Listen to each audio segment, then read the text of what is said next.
Today, a Finnish newspaper reporter contacted me and wanted to interview me about Natural Selector's little rampage where he killed 8 people and himself. She sent me more questions than I really expected her to, or him to. I'm not sure if it's a male or female journalist. I'm just assuming her for some reason. They sent me more questions than I really felt like typing out the answers to, so I'm just going to answer them in this video, and it will also answer the questions of other reporters out there who have been contacting me for a while now since this all went down. The first question is, when was the first time you noticed Pekka-Eric? Also, I have no idea how to pronounce Finnish words or what the pronunciations of things in Finnish are, so if my Finnish is bad, well, it is bad, so just excuse it, please. Pekka-Eric's rants. When you were first in contact with him, I mean, what was there between you before your June 7th, 2007 video? Pekka first came to my attention after a user by the name of Robin McVeigh, who, by the way, I've reconciled with and is actually a very sweet person despite some very large philosophical and moral disputes between the two of us. She sent me a death threat in an email basically saying she wanted to shoot me in the head. And I thought that was interesting. I'm not unused to death threats. I get plenty of death threats from Christians and Muslims and even a few Buddhists and what have you. So I'm used to death threats, but usually they don't come from women. And it was very strange to get a death threat from a woman. It was kind of arousing, to be honest with you. And I don't know why that's arousing, but it is. And she wrote me, and she was kind of my gateway to seeing all these admirers of Eric Harris and Dylan Klebold, the Columbine shooters, and it turned out that she was affiliated with a lot of these people, and it came to my attention. I was very disturbed by the way that they had turned these two mass murderers into heroes. Now, of course, turning mass murderers into heroes is nothing new. I mean, we've always done it. Alexander the Great, he's a hero because he conquered the lands and murdered thousands, perhaps millions. Jesse James, Billy the Kid, whatever. You know, history is wrought with examples of us idolizing and exemplifying murders. That is human nature. So it wasn't really surprising, but I guess I thought that modern sensibilities had moved beyond that to an extent. And of course, you're always naive when you think humanity has progressed beyond a certain point, because we never genuinely do. So I became very upset by that, and I realized that these people were at a high risk for committing acts of violence themselves, because when you're isolated and you turn murderers into heroes, and they become these great god-like figures in your mind, who are you going to want to emulate? I mean, we all want to emulate our heroes, so if your heroes are murderers, it stands to reason that you might go out and commit an act of murder because you want to be like them. And if you look at Pekka's plan, it was very much obvious, at least to me, that he was directly mimicking Eric Harris in particular. I understood you emailed each other some insults. Was that so, or were they YouTube messages? If you have any of those messages left, could you please forward them? Don't think anyone would object to that.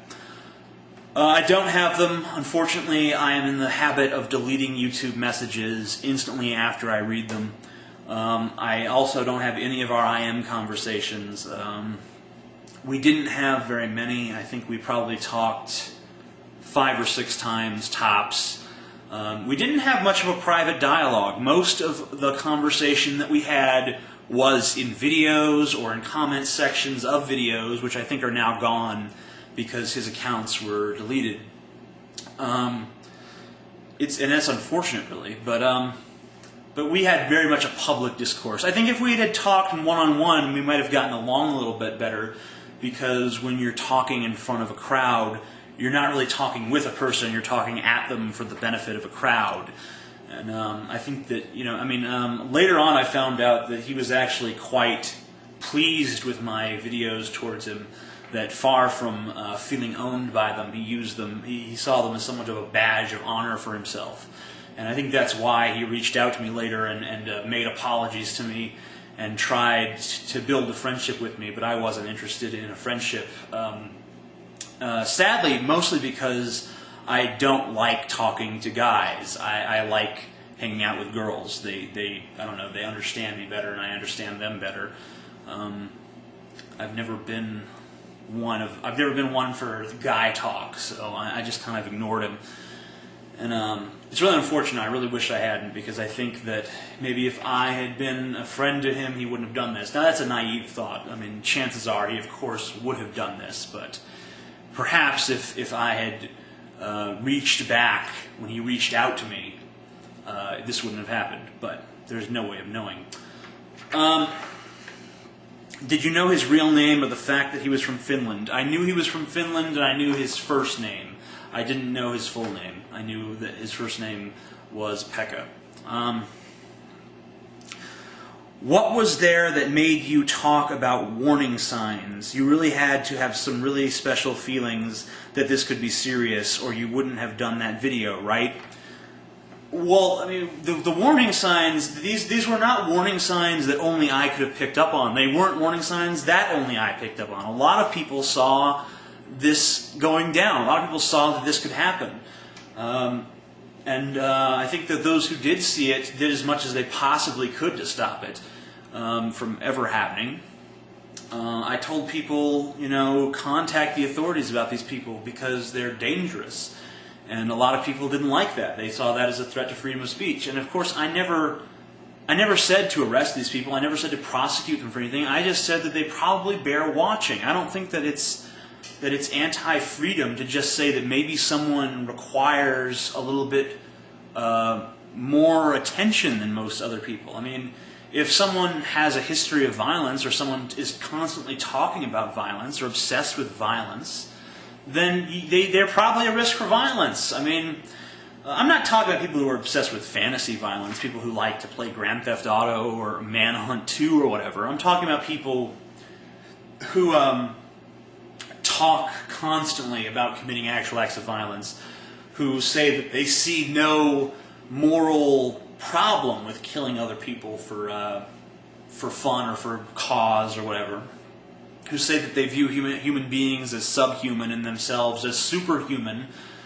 Those are obvious signs that someone's going to do this. This could have been, maybe not prevented, but at least noticed. I mean, this is the kind of thing, I mean, another problem was that when I pointed it out to people, people like to lash out at these kids and be like, you're a fucking idiot, you're a moron and all this. And I'm guilty of it too, but what we probably should have done was maybe try to reach out to them, see what the fuck they're so goddamn angry about. Maybe try to, influence them positively. But maybe there's no way to do that. Maybe they're just so jaded to the world that they can't see that there are good things out there. I really don't know. What did you think about him? Did you notice he was a loner? Did you notice that everything was not right? Well, as I just said, it was pretty obvious that everything wasn't right. And he didn't strike me as a loner because he had a lot of friends here on YouTube. I guess he probably was a loner in his day-to-day life. He must have felt isolated from human beings if he was able to do the stuff that he did. Did you ever think it really could happen? Well, obviously I did. Otherwise, I wouldn't have made that video. I didn't think it would, but I definitely thought it could, and it ended up happening, and it was very distressing to me, obviously. Is there anything else in addition to the Wired story, what happened, you'd like to add or think we should tell in our story? I think the most important thing to emphasize when you're telling this story is that this was not the case of some psychopath or some sociopath with no human emotions. This guy had remorse. I mean, he apologized to me just for arguing with me. So it's obvious that he was capable of the feeling of regret. So he obviously had some human emotion. He was not some kind of monster. And I think it's important to emphasize that because of his humanity, he perhaps could have been saved. Maybe someone could have healed his dark and worried soul. I don't know.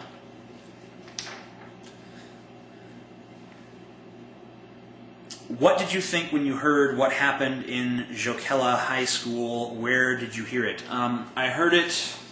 I saw his video about it, but probably as it was actually happening. And of course, that was late at night to me, and I went to bed immediately afterwards, hoping that it was some kind of joke. But of course, I woke up the next morning and found out that pretty much as I had watched that video the night before, he was actually committing his atrocities. And I mean, I felt pretty much completely empty that entire day. I mean, I felt a sense of vindication. There was a little bit of that I told you so. But mostly I just felt really sick and nauseous, and I just kept questioning myself, like, could I have done more? And of course, the answer to that question is yes, you could have done more, but how do you know when to do more? I mean, you know, it's just a matter of hindsight. You look back on something and it seems like, you know, you could have done something to change the way things happened, but without knowing how things would happen in the first place, how do you know what to change? And it becomes this horrible paradox, and you're just not sure of yourself and your own actions anymore. And you just worry that every time you get in an argument with someone, that what if they go on a killing spree the next day, you know?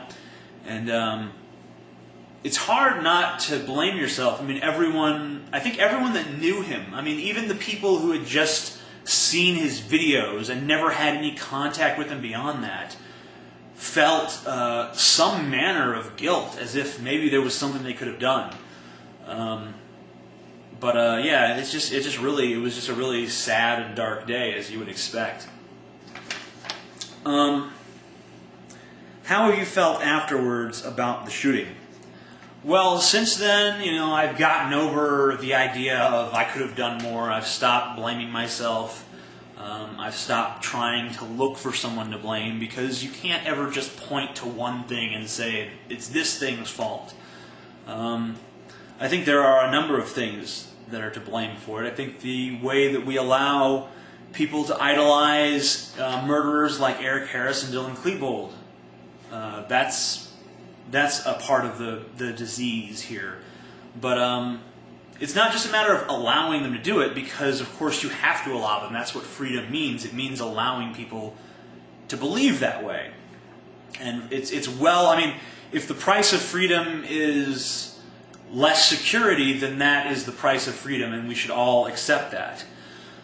But at the same time, we have to look at what underlying cause is there for kids like Pekka to idolize these two. And the reason, I think, is because of the intense social ostracization that they encounter just on a day-to-day basis. And it's partially something that's brought upon by their peers, and it's partially something they bring upon themselves.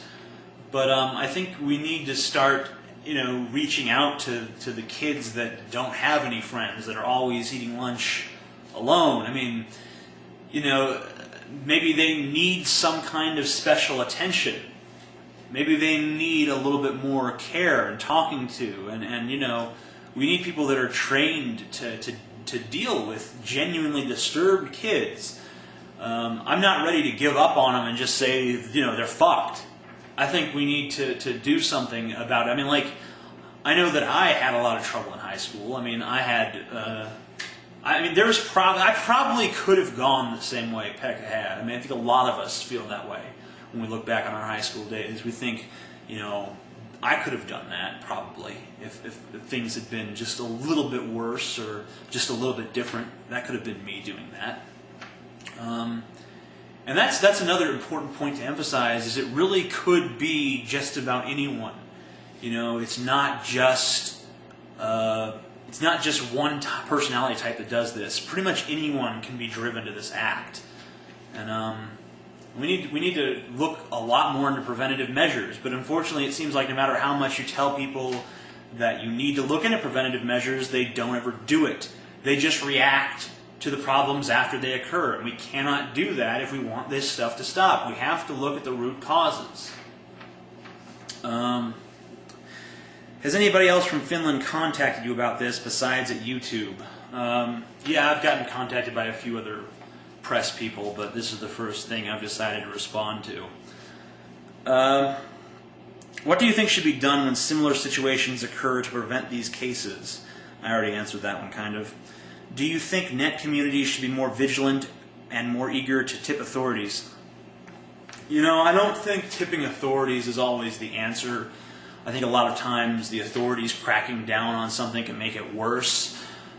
But I think that, there's a big problem here on the internet, especially with these trolls and people that are, that encourage this kind of behavior and stuff. And I think you really need to look into more positivity on the internet. I mean, it seems like everyone here is very interested in being petty and cruel to one another and acting a lot less civil than they do in their day-to-day lives because they feel like they can get away with it, because they feel like they're detached from the repercussions of it. But more and more we're seeing that you're not detached from the repercussions of what you say and do here on the internet. This is just, this can affect reality. The things said and done here do affect people's real lives.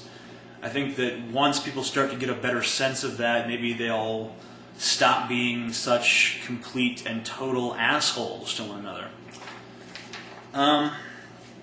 Would you like to say something to the people in the Jokela, Tuusula town? I don't know what I could say to them that would really mean anything after what they've actually been through.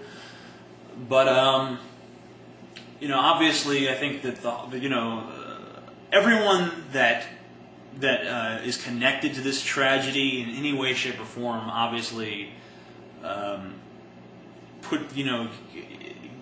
puts their hearts out to those people. You've got to. It's just. It's really. I don't know. It just feels like anything I could say would just be cheap and meaningless because they've gone through so much, and I'm just sorry this happened, and hopefully it won't happen again. I think it will, but hopefully it won't. And the final question is. And then what's your title we should use? Profession and your hometown and your age. Well, I'm 22 years old. I'm from the Palmdale, Lancaster area in California. And my profession is graphic designer. So you can put all that down in your newspaper article. And anyone else who wants to write an article or a blog about this and use quotes from me, that's who I am. Thank you.